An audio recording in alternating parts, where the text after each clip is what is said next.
من يهده الله فلا مضل له ومن يضلل فلا هادي له أشهد أن لا إله إلا الله وحده لا شريك له وأشهد أن محمدا عبده ورسوله اللهم صل وسلم وبارك على نبينا محمد وعلى آله وصحبه أجمعين أما بعد. Ikhwati fillah, a'azzani Allah wa iyyakum. Pertama-tama kita bersyukur, kita ucapkan alhamdulillah, segala puji bagi Allah tabaraka taala. Kita bersyukur pada Allah Subhanahu wa taala atas segala limpah nikmat dan karunia-Nya, yang dengan nikmatnya yang begitu besar dan begitu banyak, yang tidak terhitung jumlahnya, kita masih diberikan kesempatan untuk bisa melaksanakan berbagai ketaatan pada Allah Subhanahu wa taala, dan juga masih bisa berkumpul di sini. Semoga Allah Subhanahu wa taala menjadikan majelis kita ini majelis yang diberkahi, dan apa yang dia akan disampaikan bermanfaat bagi penyampai dan pendengar. Ikhwati fillah, azanallahu iyyakum. Pada kesempatan kali ini insyaallah saya akan membawakan hadis, ya. Kemudian kita bahas kandungan yang ada dalam hadis tersebut, ya, atau faidah-faidah yang ada dalam hadis tersebut. Yaitu hadis yang diriwayatkan oleh Imam At-Tirmidzi, dan beliau mengatakan hadis hasan sahih dari Abu Abbas Abdullah bin Abbas radhiyallahu anhuma, ya, hadisnya masyhur sebenarnya. Qala, beliau mengatakan, ya, dari Abdullah bin Abbas radhiyallahu taala anhuma, beliau mengatakan, kuntu khalfan nabiyyi sallallahu alaihi wasallam yauman. Kata Ibnu Abbas, aku pernah suatu hari berada di belakang Nabi sallallahu alaihi wasallam. Ya, maksudnya belakang Nabi bisa jadi berjalan di belakang Nabi, atau menunggangi hewan itu, ya, hewan tunggangan. Jadi Nabi SAW memboncengi Ibnu Abbas itu, ya. Faqala, Nabi SAW mengatakan, ya ghulam, wahai anak, ya, anak kecil. Ibnu Abbas saat itu masih kecil. Inni u'allimuka kalimat, sesungguhnya aku akan mengajarkan padamu kalimat, beberapa kata, kalimat. Maksudnya beberapa hal. Ihfazillaha yahfazka. Kata Nabi SAW, jagalah Allah, maka Allah akan menjagamu. Ihfazillaha tajidhu tujahaka. Jagalah Allah, maka engkau akan mendapati Dia, mendapati Allah berada di hadapanmu. Idza sa'alta fas'alillah. Jika engkau meminta, maka mintalah kepada Allah. Wa idza ista'anta fasta'in billah. Dan jika engkau meminta pertolongan, maka mintalah pada Allah Subhanahu wa taala. Wa'lam, dan ketahuilah, annal ummata law ijtama'at ala an yanfa'uka bi syai'in. Ketahuilah bahwasanya sekiranya satu umat semuanya berkumpul ingin memberikan kepadamu sebuah manfaat, lan yanfa'uka illa bi syai'in qad katabahu Allahu lak, maka mereka tidak akan mampu melakukan hal itu. Mereka tidak akan mampu memberikan manfaat kepadamu kecuali yang telah Allah takdirkan untukmu. Wa in ijtama'u ala an yadurruka bi syai'in. Dan jika seandainya satu umat, mereka itu berkumpul ingin mencelakakanmu, ya, lam yadurruka illa bi syai'in qad katabahu Allahu alaik, maka mereka tidak akan mampu mencelakaimu, ya, kecuali dengan sesuatu yang telah Allah takdirkan atasmu. Ya, hadis ini hasan sahih diriwayatkan oleh Imam At-Tirmidzi. Nah, kita baca riwayat yang lain, ini ada dalam kitab Al-Arba'in, ya. Wa fi riwayat ghairi Tirmidzi, riwayat Imam Ahmad, dan dalam riwayat selain riwayat Tirmidzi, yaitu riwayat Imam Ahmad rahimahullah, ihfazillaha tajidhu amamak. Jagalah Allah, maka engkau akan mendapati Allah berada di hadapanmu. Ta'arraf ila Allah fi ar-rakha, ya'rifka fi syiddah. Kenalilah Allah ketika senang, lapang, sedang gembira. Ya'rifka fi syiddah, maka Allah akan mengenalmu ketika sulit. Wa'lam annama akhta'aka lam yakun liyusibak. Maka ketahuilah sesungguhnya yang tidak akan mengenaimu, maka tidak akan mengenaimu. Ya. Wa ma asabaka lam yakun liyukhti'ak. Dan sesuatu yang memang sudah ditakdirkan mengenaimu, maka enggak akan mungkin meleset. Ya. Wa'lam anna an-nasra ma'as sabr. Dan ketahuilah sesungguhnya kemenangan itu ada bersama kesabaran. Wa annal faraj ma'al karab. Dan sesungguhnya jalan keluar itu ada bersama kesulitan. Wa anna ma'al usri yusra. Dan sesungguhnya bersama kesulitan itu pasti ada kemudahan. Ya. Ini yang riwayat Imam Ahmad rahimahullah. Dari hadis yang mulia ini kita bisa mengambil beberapa pelajaran. Di antaranya adalah yang pertama, keutamaan menjaga Allah. Ya. Apa arti menjaga Allah? Ya. Menjaga Allah artinya adalah menjaga batasan-batasannya. Ya, hududahu. Menjaga batasan-batasan yang telah Allah batasi, ya. Dan menjaga syariatnya dengan melaksanakan perintahnya, menjauhi larangannya. Ya. Itu maksud dari menjaga Allah Subhanahu wa taala sebagaimana yang dijelaskan oleh para ulama, ya. Kata Nabi SAW dalam hadis tadi, jagalah Allah maka Allah akan menjagamu. Ya. Namanya kalau dalam syariat al-jaza min jinsil amal. Ya. Balasan itu sejenis dengan perbuatan. Kita menjaga Allah, maka Allah akan menjaga kita. Ya, menjaga kita di dunia dari berbagai macam keburukan, baik keburukan itu yang berkaitan dengan hal-hal yang kauniyah atau yang syar'iyah, ya. Maka ini menunjukkan keutamaan menjaga Allah Subhanahu wa taala. Kemudian dalam hadis tadi Nabi SAW mengajarkan kepada Ibnu Abbas, idza sa'alta fas'alillah. Kita bisa ambil pelajaran dari hadis tadi, jika engkau ingin meminta maka mintalah kepada Allah Subhanahu wa taala. Ya, di sini Nabi SAW mengajarkan Ibnu Abbas yang masih kecil tauhid, ya. Yaitu mengesahkan Allah Subhanahu wa taala dalam ibadah, di antaranya adalah berdoa, meminta, ya. Saking pentingnya tauhid, Nabi SAW mengajarkan Ibnu Abbas tauhid sejak masih kecil, ya. Nah, Nabi SAW tidak membiarkan Ibnu Abbas begitu saja tanpa mengajarkan tauhid. Tapi dari kecil para sahabat sudah diajarkan tauhid, ya. Jika engkau minta maka mintalah kepada Allah. Berdoa, ketika berdoa maka hendaknya berdoa kepada Allah Subhanahu wa taala dalam hal apapun, kebaikan dunia maupun kebaikan akhirat, ya.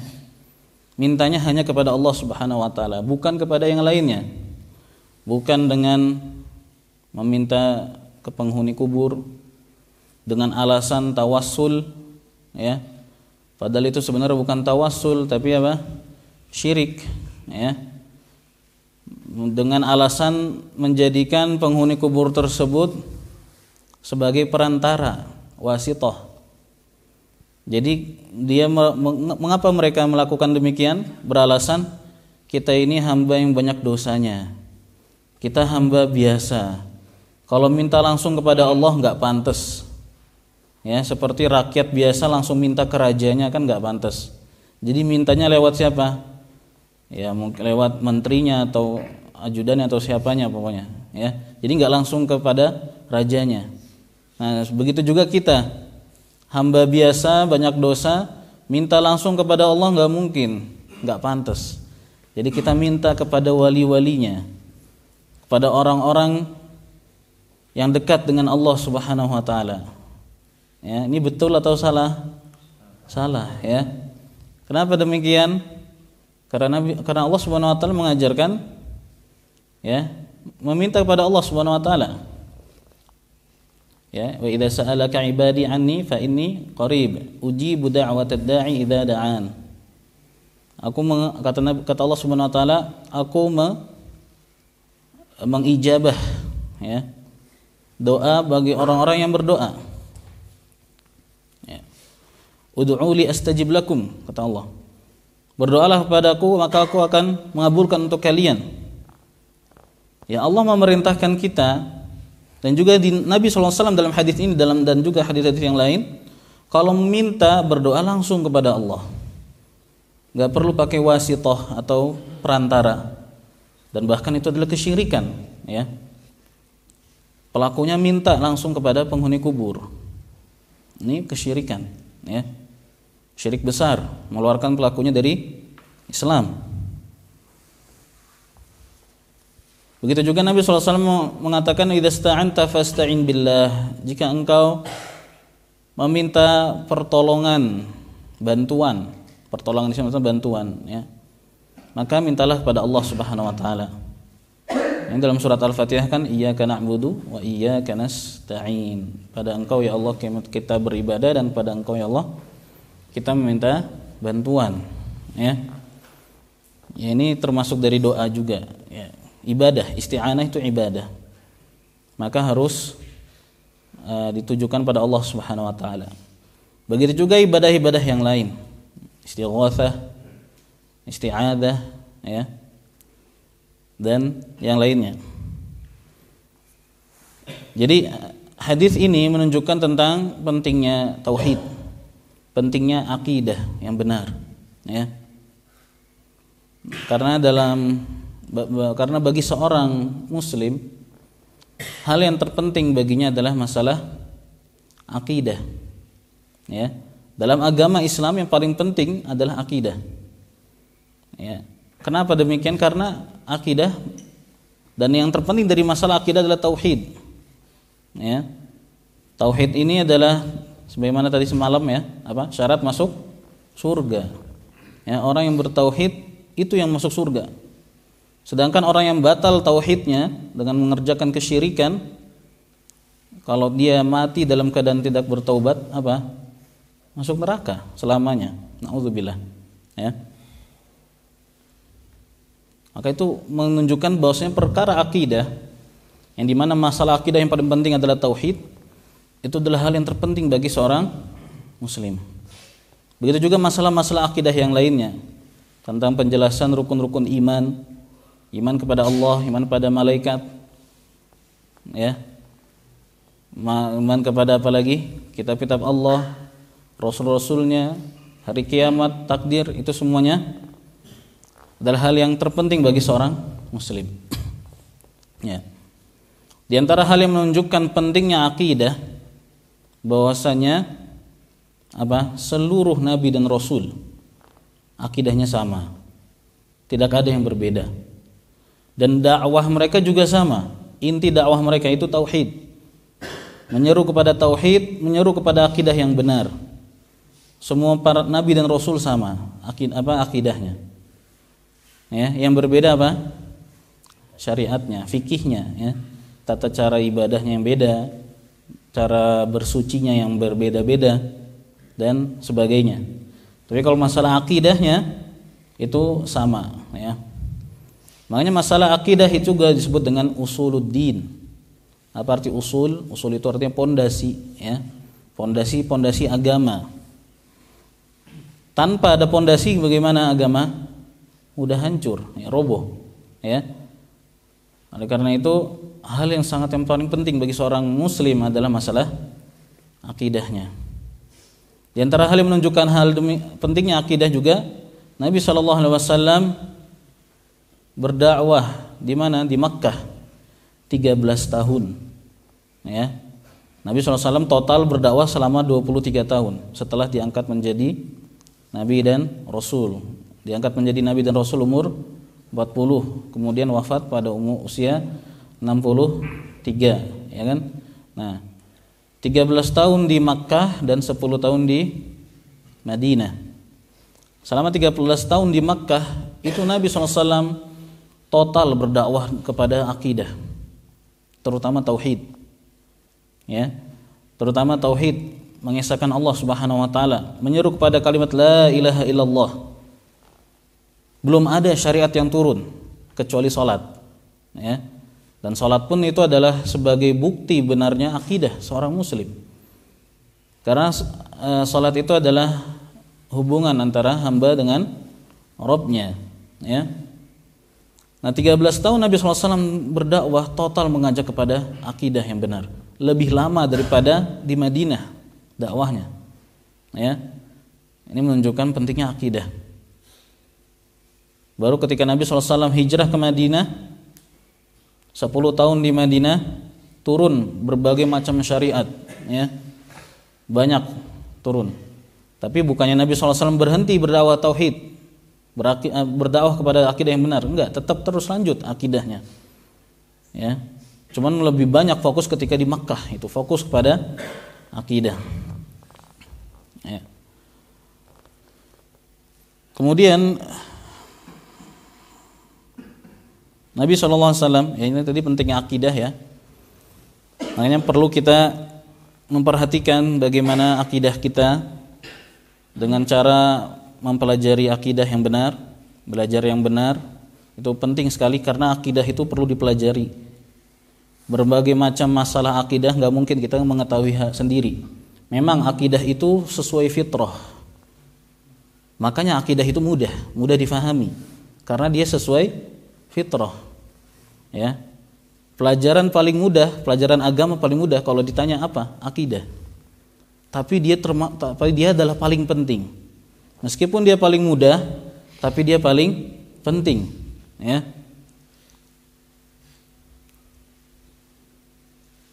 Ya, meskipun paling mudah dia paling penting. Karena dia sesuai fitrah, mudah. Kemudian tapi meskipun mudah, tapi tetap harus ada dipelajari, ya.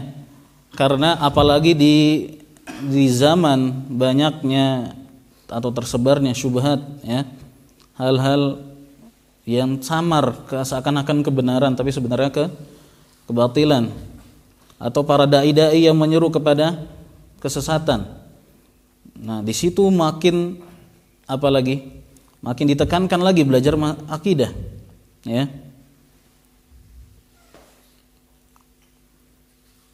Karena kalau nggak belajar akidah, terjatuh kepada kebodohan terhadap akidah. Yang ada bagaimana? Gampang termakan dengan syubhat, ya. Akhirnya dalam masalah iman, dia terjatuh kepada kelompok Khawarij atau Murji'ah. Dalam masalah sahabat, kalau nggak tahu bisa jadi Rafidhah Syiah, ya, atau Nasibah yang kebalikannya Syiah, ya. Atau dalam masalah takdir, kalau nggak belajar akidah jatuh kepada Qadariyah, ya, atau Jabriyah dan seterusnya. Maka sangat penting untuk belajar akidah. Nah, umat-umat terdahulu, ya, yang saya pernah dengar dari guru saya, umat-umat terdahulu Allah hancurkan, Allah binasakan sebenarnya intinya bukan karena buruknya akhlak mereka atau perbuatan mereka, tapi karena rusaknya akidah mereka yang paling utama. Karena rusaknya tauhid mereka, akidah mereka. Mereka memaksiati atau mereka durhaka kepada nabi mereka. Ketika nabi mereka mengajarkan akidah yang benar, mengajarkan tauhid, mereka menolak. Nah, disitulah itulah sebab utama kenapa Allah Subhanahu wa taala membinasakan umat-umat terdahulu, mengadab di dunia sebelum di akhirat, ya. Nauzubillah. Tapi kemudian Nabi SAW mengatakan tadi dalam hadis tadi, wa'lam, ya, yang intinya ketahuilah bahwasanya jika umat berkumpul ingin memberikanmu manfaat, maka sungguhnya mereka tidak akan mampu memberikan manfaat kepada kita kecuali memang sudah ditakdirkan, ya. Artinya takdir itu pasti terjadi. Maksudnya sesuatu itu pasti terjadi sesuai dengan takdir Allah Subhanahu wa taala, ya. Sebagaimana tadi malam, ya, kita bahas tentang maratibul qadar, tingkatan-tingkatan takdir. Yang pertama adalah ilmu Allah. Kita mengimani bahwasanya Allah mengetahui segala sesuatu, ya, sebelum menciptakannya. Dan Allah mengetahui jika sesuatu terjadi maka akan bagaimana, ya. Kemudian Allah menulisnya di Lauh Mahfuz. Nah, jadi catatan takdir yang paling besar itu di Lauh Mahfuz. Ya, catatan takdir itu kan ada dua macam. Ada yang di Lauh Mahfuz, ada yang di catatan malaikat, ya. Kalau dia mengatakan la yaruddul qadar illa du'a, nggak ada yang bisa mengubah takdir kecuali doa. Maksudnya bagaimana? Ya, yang maksudnya wallahu alam, kata para ulama, itu catatan takdir yang ada pada malaikat, ya. Tapi hal itu sudah tertulis sebenarnya di Lauh Mahfuz, ya. Tapi kalau Lauh Mahfuz tidak akan berubah, ya. Nah, setelah Allah mencatat Lauh Mahfuz, mencatat takdir di Lauh Mahfuz, hal ini dijelaskan dalam hadis, ya. Nabi SAW mengatakan awwalu ma khalaqallah al-qalam. Pertama yang Allah ciptakan adalah al-qalam. Apa al-qalam? Pulpen, pena. Ya. Pertama yang Allah ciptakan pena. Kata para ulama ini termasuk yang awal diciptakan. Tapi kalau sebenarnya yang pertama sekali diciptakan adalah arsy, ya, arsy. Tapi yang termasuk pertama yang diciptakan oleh Allah Subhanahu wa taala adalah al-qalam, pena. Kemudian Allah mengatakan pada pena, tulislah. Pena itu mengatakan, apa yang aku tulis ya Rabb? Tulislah apa yang akan terjadi sampai hari kiamat, ya. Maka ditulislah apapun yang terjadi di muka bumi ini, ya, di alam semesta ini sampai hari kiamat di Lauh Mahfuz, ya. Baik hal yang secara global maupun terperinci. Ya, bayangkan saja daun yang jatuh saja sudah ditakdirkan, ya. Apalagi hal-hal yang besar, ya. Kegiatan kita bermajelis sekarang ini pun sudah ditakdirkan, ya. Kita berada di atas karpet warna merah, ya. Saya duduk di atas ini, kursi ini, sofa ini, itu sudah ditakdirkan, ya. Kita pakai baju apa, saya baju putih warna ini sekarang sudah ditakdirkan. Serinci itu, ya. Pokoknya apapun yang terjadi itu sudah Allah Subhanahu wa taala tulis di Lauh Mahfuz, ya. Kemudian apa setelah menulisnya? Allah berkehendak, ya. Tingkatan yang ketiga itu Allah menghendaki, ya. Kita punya kehendak, tapi Allah juga punya kehendak. Mana yang lebih kuat kehendaknya? Ya, kehendak Allah, ya. Bahkan kehendak kita, ya, sudah Allah tulis juga. Kita mau berkehendak pun Allah yang menghendaki kita berkehendak, ya. Jadi semuanya terjadi atas kehendak Allah Subhanahu wa taala. Baik itu hal yang baik maupun yang buruk. Tapi kita nggak boleh menisbatkan yang buruk kepada Allah. Ya. Kemudian setelah Allah berkehendak apa? Allah menciptakan. Allah yang menciptakan segala sesuatu, baik yang zahir maupun yang batin, yang nampak maupun yang tidak nampak, yang besar maupun yang kecil. Ya, semuanya adalah ciptaan Allah Subhanahu wa taala. Ini adalah urutan takdir, tingkatan-tingkatan takdir, ya. Nah, kita sebagai muslim harus mengimani ini semua, ya. Tidak seperti Qadariyah. Mereka mengingkari takdir. Sebagian mengingkari masyiah. Sebagian lagi yang paling parah, Qadariyah mengingkari ilmu Allah. Ya. Itu parah itu, ya. Itu dikafirkan oleh para ulama salaf terdahulu. Nah, di akhir hadis tadi Nabi SAW mengatakan rufi'atil aqlamu wa jaffatis suhuf. Diangkat pena-pena dan telah kering lembaran-lembaran. Maksudnya udah takdir itu yang ada, yang sudah ditulis, ya, di Lauh Mahfuz terutama, tidak akan mungkin berubah, ya. Taib, kemudian pelajaran berikutnya yang bisa kita ambil dari hadis ini, di riwayat Imam Ahmad, ya, Nabi SAW mengatakan ta'arraf ilallah fir rakha. Kenalilah Allah dalam keadaan senang, maksudnya bukan dalam keadaan sulit, ya. Ya'rifka fi syiddah, maka Allah akan mengenalimu ketika sulit. Artinya beribadah kepada Allah, menjalani ketaatan kepada Allah, bertakwa kepada Allah, itu tidak kenal tidak kenal waktu, ya, tidak kenal waktu ataupun tidak kenal momen, ya. Lagi momen bahagia ini, ya, kita tabrak aja batasan-batasan Allah, enggak boleh, ya. Jadi bertakwa kepada Allah itu enggak kenal waktu, lagi senang maupun susah tetap harus bertakwa. Bahkan ketika kita senang kemudian bertakwa kepada Allah, ya, maka balasannya Allah akan, ya, mengenali kita ketika sulit. Ya, Allah pasti kenal. Maksudnya di sini apa? Allah akan menolong kita, ya, dan menjaga kita ketika sulit. Itu balasannya, ya. Ya, ini mirip seperti yang tadi, ihfazillah yahfazka, ya. Jagalah Allah maka Allah akan menjagamu. Ya, ini tidak kenal waktu, ya. Yang ada apa? Yang ada kita diperintahkan untuk bertakwa kepada Allah semampu kita, ya, sesuai dengan kemampuan kita. Artinya kalau di luar kemampuan kita, maka kita tidak diwajibkan untuk melakukannya, ya. Itu dalam masalah ketaatan. Tapi kalau dalam masalah meninggalkan maksiat, tidak ada istilahnya sesuai kemampuan, ya. Meninggalkan maksiat enggak ada istilahnya ini saya belum bisa meninggalkannya, enggak ada.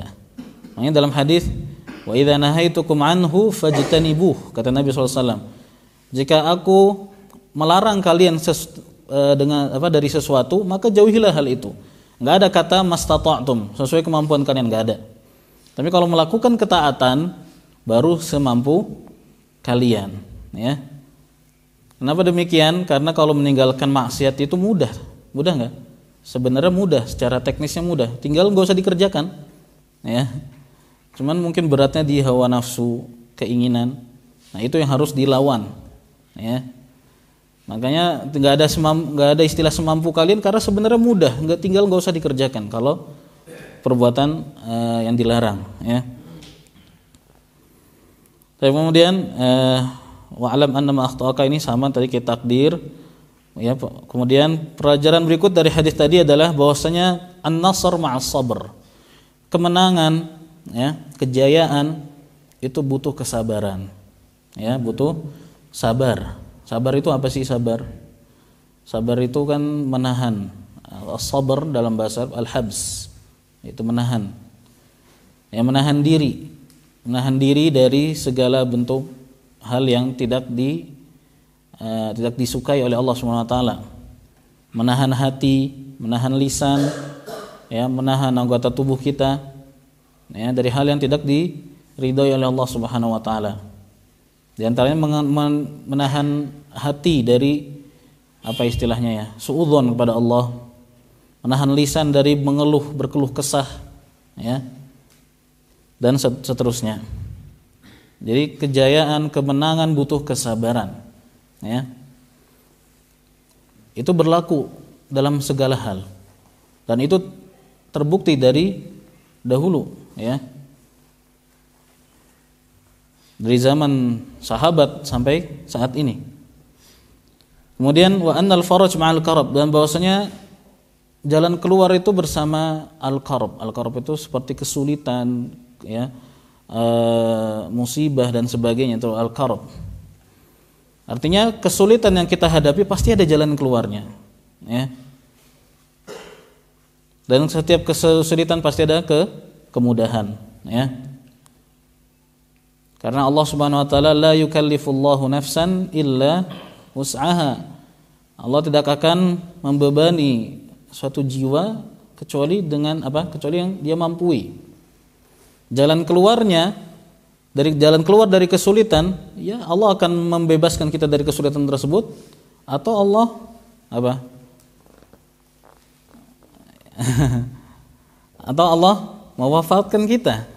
Itu jalan keluar bukan? Jalan keluar. Iya.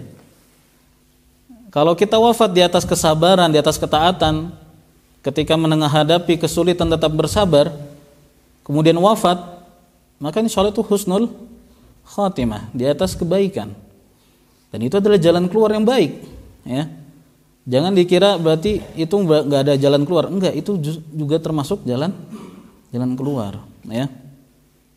Cuman mungkin memang nggak sesuai dengan keinginan kita, nafsu kita, ya.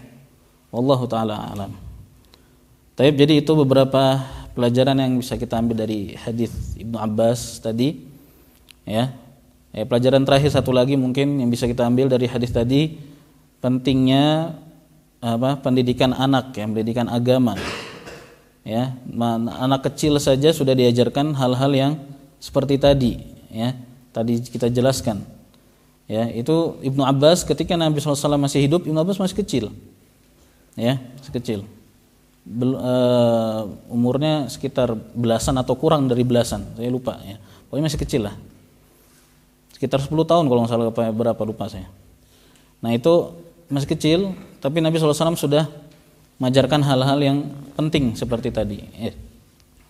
Nah kita juga harus mengajarkan kepada, ya, anak-anak kita atau anak-anak didik kita, ya, hal-hal yang mendasar dalam masalah agama, hal-hal yang terpenting dalam masalah agama, ya. Sebagaimana Nabi SAW mencontohkannya, ya. Sebaik-baik petunjuk adalah petunjuk Nabi SAW, ya, dan beliau adalah sebaik-baik qudwah hasanah bagi kita semua, ya. Mungkin itu yang bisa saya sampaikan, semoga bermanfaat. Wallahu a'lam wa sallallahu wasallam barak ala nabiyina Muhammad wa ala alihi wa sahbihi ajma'in. Ada tanya jawab? Ada yang mau bertanya mungkin? Ayo, fadhil. Oke, mikir, Pak. Kehendak Allah, Ustaz. Iya. Ada yang kata iradah kauniyah dan iradah syar'iyyah. Iya. Bisa dijelaskan? Oh, ya. Iya, masalah kehendak Allah tadi ya belum disebutkan, ya. Bahwasanya kehendak Allah itu ada iradah kauniyah dan iradah syar'iyyah. Kauniyah itu artinya apa? Kaun itu artinya, ya, alam semesta ini, ya. Yang ada alam semesta itu kaun. Nah, iradah artinya kehendak. Iradah kauniyah, kehendak yang berkaitan dengan alam, artinya yang sudah ada, ya. Jadi kehendak Allah yang berkaitan dengan yang Allah ciptakan, ya, yang Allah izinkan itu ada, Allah ciptakan. Sedangkan iradah syar'iyyah adalah apa yang Allah inginkan sesuai dengan syariat. Jadi bedanya gimana? Jadi bedanya, kalau iradah kauniyah itu pasti terjadi, ya, iradah kauniyah pasti terjadi. Adanya seorang mukmin, adanya orang kafir, itu termasuk iradah kauniyah. Sudah terjadi, ya kan? Ada orang mukmin, ada kafir. Ada orang yang taat, ada orang yang fasik, orang suka bermaksiat. Itu terjadi. Nah, ini adalah termasuk iradah kauniyah. Pasti terjadi.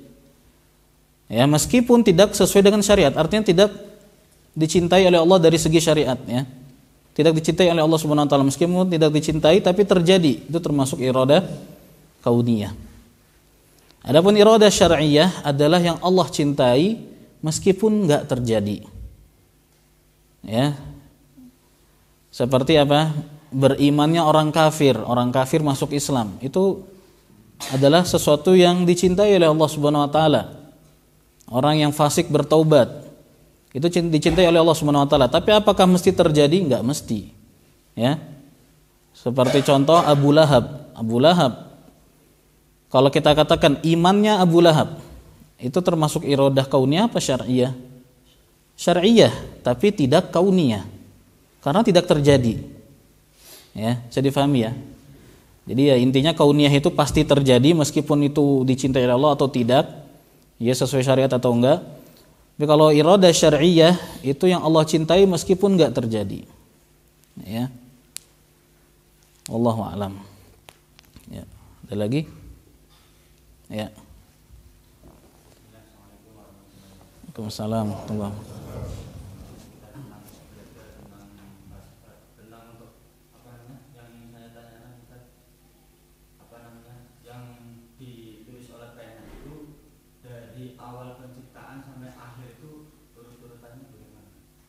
Maksudnya urutannya? Fase-fasenya. Ya, penulisan dari awal sampai akhir ditulis. Apa yang terjadi semuanya secara urut, ya. Semuanya terjadi. Allah menciptakan langit, bumi beserta isinya, semuanya terjadi ditulis. Ya, gimana? Benar ya? Apa gitu maksudnya? Urutannya? Saya juga nggak tahu kalau urutannya. Intinya Allah menciptakan segala sesuatu. Allah telah menulisnya, ya. Apa yang Allah ciptakan itu telah Allah tulis sebelumnya. Urutan gimana maksudnya? Saya masih belum paham. Ada yang jelasin? Ya misalnya dari umpamanya dari awal penciptaan Allah itu menciptakan apa saja nanti sampai dari fase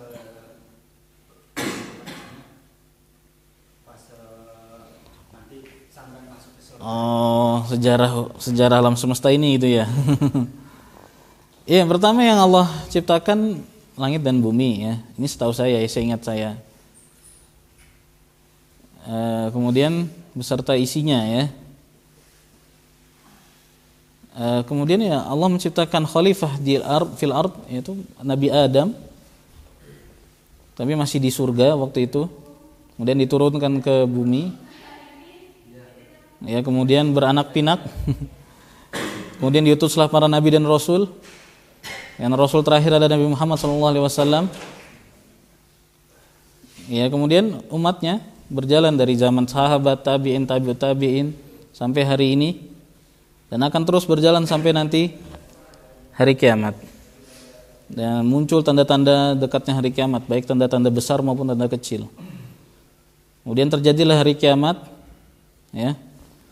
Diwafatkan semua orang, ya. Dan kiamat tidaklah terjadi kecuali atas orang-orang yang paling buruk. Ya, orang-orang hanya mengenal kata Allah tapi enggak tahu artinya. Hanya mengenal kata la ilaha illallah tapi enggak ngerti artinya apa. Ya. Atas mereka lah tegaknya hari kiamat. Ya, setelah mereka mati, kemudian dibangkitkan lagi dari kuburnya. Ya,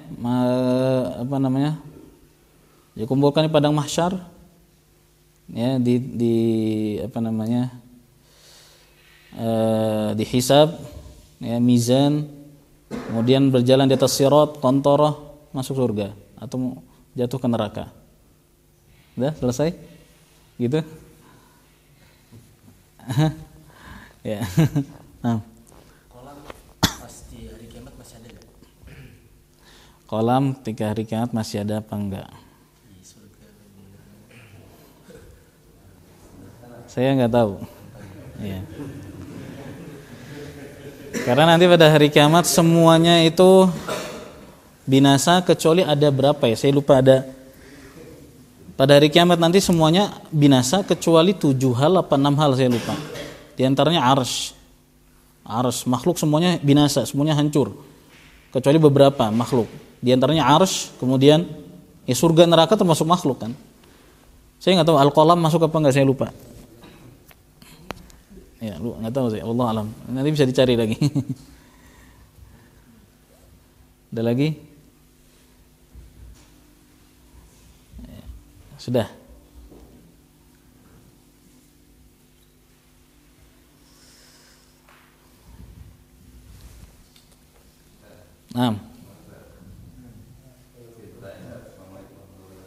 Assalamualaikum warahmatullahi wabarakatuh.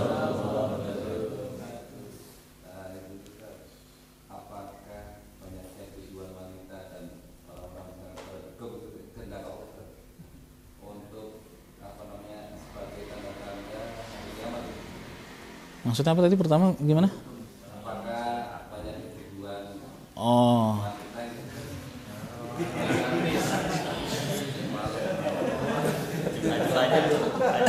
Iya. Udah itu ya?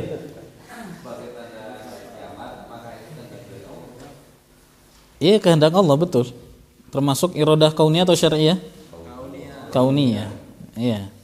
Kehendak Allah yang tapi Allah tidak mencintainya. Ya, Allah mengizinkan itu terjadi, Allah berkehendak. Dan termasuk tanda hari kiamat, Allah alam, ya bisa jadi di antara Allah menghendaki sesuatu yang buruk pasti ada hikmahnya di situ. Ya. Karena Allah menciptakan segala sesuatu itu bukan abath, sia-sia, main-main, enggak mungkin. Ya. Pasti ada hikmah di balik itu. Wallahu alam. Karena Allah memiliki sifat hikmah. Al-Hakim. Orang maha bijaksana. Ya. Dalam penciptaannya, dalam batasan-batasannya, ya, dalam syariatnya Allah maha bijaksana. Ya. Wallahu alam, ya. Cukup? Ya. Ada lagi? Terkait dengan asma wa sifat Allah, iya. Bagaimana seorang mukmin itu mengimani terhadap sifat-sifat Allah SWT. Iya. Seluruh sifat Allah, baik yang sifat khabariyah maupun yang fi'liyah. Iya. Nanti banyak bintangan. Iya, gimana pertanyaannya? Bagaimana seorang mukmin, seorang muslim mengimani terhadap asma. Oh, berarti cara beriman dengan asma wa sifat Allah. Ya, asma artinya nama, nama-nama. Allah memiliki nama-nama yang indah dan sifat-sifatnya yang mulia dan sempurna. Ya, seorang muslim mukmin wajib beriman kepada nama-nama dan sifat-sifat Allah. Di dalam Al-Quran banyak namanya, nama Allah ya, Ar-Rahman, Ar-Rahim, Al-Ghafur, Al-Aziz, Ar-Razzaq, apalagi banyak ya. Yang kita tahu ada 99, tapi padahal sebenarnya nama Allah itu banyak, tidak terhitung. Yang tahu hanya Allah SWT jumlah namanya. Ya. Yang Allah berikan, Allah beritahu kepada kita tuh hanya sebagian saja. Ada nama-nama Allah yang Allah sembunyikan. Ya, maka begitu juga sifat. Ya, sifat juga tidak terhitung jumlahnya. Kenapa demikian? Karena setiap nama Allah itu mengandung sifat. Ya, ada sifat yang dikandung oleh nama Allah, ada sifat yang Allah memiliki sifat tersebut tapi tidak dijadikan nama. Ya, seperti sifat istiwa 'alal arsy, enggak ada, setahu saya enggak ada nama al-mustawi, enggak ada. Ya, sifat yadain, Allah memiliki dua tangan. Ya, sesuai dengan keagungannya, tidak seperti makhluk. Tapi tidak disebut dengan Allah, tidak diambil darinya nama. Ya. Jadi intinya nama itu pasti memiliki sifat, tapi enggak mesti dari sifat Allah itu diambil darinya nama, ya. Lalu cara berimannya bagaimana? Yang pertama kita tetap mengimani, ya. Kita menetapkan nama-nama dan sifat-sifat Allah yang Allah kabarkan dalam Al-Quran dan juga dalam sunnahnya, dalam hadis Nabi SAW. Kita imani tanpa menyerupakan Allah dengan makhluknya. Kita imani secara hakiki Allah betul-betul memiliki sifat tersebut. Allah beristiwa di atas arsy. Ya. Kita imani. Jangan kita katakan Kalau Allah beristiwa di atas arsy berarti Allah butuh dengan arsy. Enggak, itu kalau makhluk kayak gitu. Saya duduk di atas kursi, bangku karena saya butuh. Iya, itu makhluk. Tapi Allah beristiwa di atas arsy bukan karena Allah butuh dengan makhluknya, bukan. Ada lagi yang mengatakan berarti arsy lebih besar daripada Allah. Enggak mesti. Makhluk aja bisa duduk di atas kursi kecil, ya kan? Maka bagaimana dengan Allah? Itu makhluk. Kalau Allah enggak bisa kita bayangkan. Allah tidak sama dengan makhluknya, ya. Allah memiliki sifat-sifat yang lain. Allah memiliki sifat tangan, Allah punya sifat wajah, ya, punya sifat sak, betis. Allah memiliki sifat mata. Allah memiliki sifat apa lagi? Nuzul, turun, ya. Allah turun di sepertiga malam terakhir ke langit dunia. Gak usah kita bayangkan bagaimananya. Ya Allah tidak sama dengan makhluknya, ya. Allah tidak sama dengan makhluknya. Yang penting kita imani secara hakiki betul-betul. Gak usah kita pikirkan bagaimananya, ya. Dan gak usah terlalu banyak kita pikirkan bagaimananya itu, ya. Udah, kita beriman secara hakiki sudah. Dan gak perlu permisalkan dengan makhluknya. Ya wallahu a'lam. Atau gak perlu kita samakan dengan makhluknya, ya. Laisa kamitslihi syai'un wa huwas samiul basir. Tidak ada yang serupa dengannya sesuatu apapun dan dialah Allah yang Maha mendengar, Maha melihat. Ya. Ada lagi apa udah habis waktunya?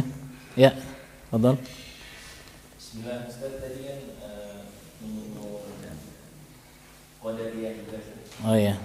Qadariyah itu kan firqah yang sesat dalam perkara takdir. Iya. Bisa dijelaskan kesesatannya supaya kita terhindar dari kesesatan takdir. Iya. Qadariyah, iya. Ya tadi saya sebenarnya udah jelaskan ya. Qadariyah itu masalah takdir, mereka mengingkari takdir. Secara umum mereka mengingkari takdir. Cuman mereka juga bertingkat-tingkat. Yang paling parahnya adalah yang mengingkari ilmu Allah. Jadi tingkatan yang paling awal aja mereka ingkari. Sisanya apa lagi? Ya. Makanya para ulama mengkafirkan Qadariyah yang mengingkari ilmu Allah. Ya. Sebagian mengingkari masyiah atau khalq. Ya. Mereka mengatakan bahwasanya manusia, makhluk itu mereka lah yang menciptakan keburukan. Ya, mereka yang menciptakan perbuatan mereka sendiri. Alasannya kenapa Qadariyah mengatakan demikian? Karena mereka tujuannya, ya, diantara tujuan baiknya, kan tujuan baik itu nggak mesti beneran baik, ya. Niat baik mereka adalah mentanzih, mensucikan Allah, ya. Mensucikan Allah. Masa Allah menciptakan keburukan sih? Masa Allah menghendaki keburukan? Gitu. Ya, di antara syubhat mereka. Ya, padahal ini seperti orang Majusi. Orang Majusi mengatakan ada dua pencipta kebaikan dan pencipta keburukan. Ya. Allah Subhanahu wa taala menciptakan semuanya. Tapi pasti ada hikmahnya di situ, ya. Nah, makanya Nabi SAW dalam hadis sebutkan, saya lupa hadis apa athar itu, ya, disebutkan oleh dalam hadis atau athar bahwasanya Qadariyah itu majus hadhil ummah. Qadariyah itu majusinya umat ini. Ya, makanya para ulama salaf banyak yang mengkafirkan orang-orang Qadariyah, ya, karena mereka mengingkari takdir. Ya. Allah alam. Nah, Qadariyah ini lebih ke ini, ya, akidah, pemikiran, ya. Siapa saja bisa terjangkit oleh pemikiran atau akidah Qadariyah. Alhamdulillah, ya. Baik, Allah alam. Sudah? Satu lagi insyaallah. Yang tadi malam saya belum paham, ya, mengenai 4 hal yang berkaitan dengan iman kepada Allah. Kan saya baru jawab 3 itu. Iya. Yang satu ditambahkan Wujudullah, ya, keberadaan Allah. Ya, itu apakah wujud Allah atau yang memiliki? Enggak, maksudnya gini. Ya, Syekh Muhammad bin Shalih Al-Utsaimin menerangkan bahwasanya al-iman billah yatadamman arba'ata umur. Kata beliau, iman kepada Allah itu mencakup 4 hal. Yang pertama kata beliau al-iman biwujudillah. Beriman tentang keberadaan Allah. Bahwasanya Allah itu betul-betul ada. Tidak seperti orang-orang ateis yang mengingkari keberadaan Tuhan. Gitu. Baru kemudian yang kedua adalah rububiyah Allah. Kita mengimani, setelah kita mengimani bahwasanya Allah itu ada, kita mengimani bahwasanya Allah satu-satunya zat yang menciptakan, ya, memberi rizki, mengatur alam semesta, mematikan, menghidupkan.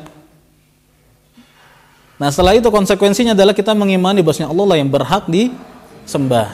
Yang lainnya enggak berhak disembah. Yang terakhir, Allah mengabarkan dalam Al-Quran dan Sunnah bahwasanya Allah memiliki nama-nama yang indah dan sifat-sifat yang mulia yang tidak sama dengan makhluknya. Kita imani semuanya. Udah, selesai, gitu. Kalau mulkiyah itu maksudnya yang mana? Mulkiyah itu masuk ke rububiyah. Iya. Jadi tauhid kan disebutkan ada 3 ya. Itu kalau dari segi tauhidnya, dari pengamalan seorang hamba itu ada 3. Rububiyah, uluhiyah, dan asma wa sifat.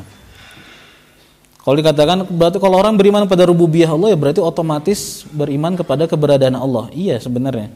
Cuman disebutkan secara menyendiri sebagai penekanan. Ya. Apalagi muncul orang-orang ateis yang tidak beriman kepada keberadaan Tuhan. Ya. Makanya ditekankan bahwasanya beriman kepada Allah diantaranya itu beriman kepada keberadaan Allah. Itu ada malah yang pertama. Ya. Wallahu a'lam. Gimana? Jelas? Iya, cukup ya. Baik. Kalau ada yang mau tanya lagi di nanti aja setelah ini pribadi aja ya. Kita akhiri dengan doa kafaratul majelis. Subhanakallahumma bihamdika asyhadu an la ilaha illa anta astaghfiruka wa atubu ilaik. Assalamualaikum warahmatullahi wabarakatuh.